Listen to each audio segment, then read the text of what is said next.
भोंदगिरी प्रकरणाचा मुख्य सूत्रधार अशोक खरात याचे आता उरणेशीही संबंध असल्याचं समोर आलंय. खरात तुरुंगात आणि त्याची पत्नी फरारी असताना पत्नीच्या नावावर उरणमध्ये 58,50,000 रुपयांचा जमीन व्यवहार पार पडलाय. या प्रक्रियेत महसूल आणि नोंदणी विभागाने दाखवलेल्या कमालीच्या तत्परतेमुळे आता भ्रष्टाचाराचे गंभीर आरोप होत आहेत.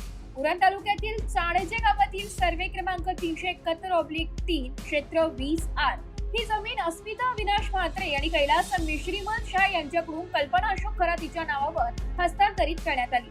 12 मार्च 2024 रोजी हे खरेदी खत नोंदविले गेले.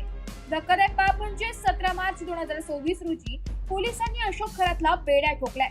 त्याच दिवशी तलाठी सजा चाणजे यांनी या व्यवहाराची वर्दी नोटीस चावडीवर प्रसिद्ध केली आहे. सामान्य माणसाला 7/12 नाव चढवण्यासाठी वर्षानुवर्षे तहसील कचेरीचे उंबरठे झिजवावे लागतात. जमीन व्यवहारांमध्ये तलाठी सर्कलची जागरूकता अति तीव्र असते. नियमांवर बोट ठेवून त्रुटी काढल्या जातात व वरकमाईचे निमित्त शोधले जाते. मात्र या हाय प्रोफाईल गुन्हेगाराच्या प्रकरणात महसूल यंत्रणेने चक्र अत्यंत वेगाने फिरवली. 13 एप्रिल 2024 रोजी म्हणजेच महिना पूर्ण होण्याआधीच फेरफार क्रमांक 8,351 मंजूर करण्यात आलाय. आरोपीची पत्नी फरारी असताना तिची ओळख कशी पटवण्यात आली आणि इतक्या वेगात फेरफार कसा मंजूर झाला असा प्रश्न आहे. या संदर्भात संशय वाढल्यानंतर नायब तहसीलदार पेडवी यांनी स्पष्टीकरण दिले.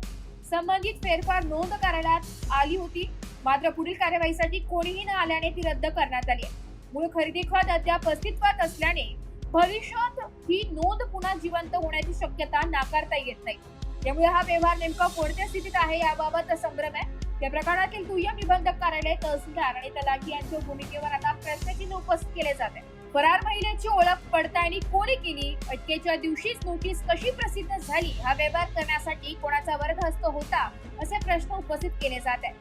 वृत्तसंकलन विभाग, एस मराठी न्यूज, नाशिक.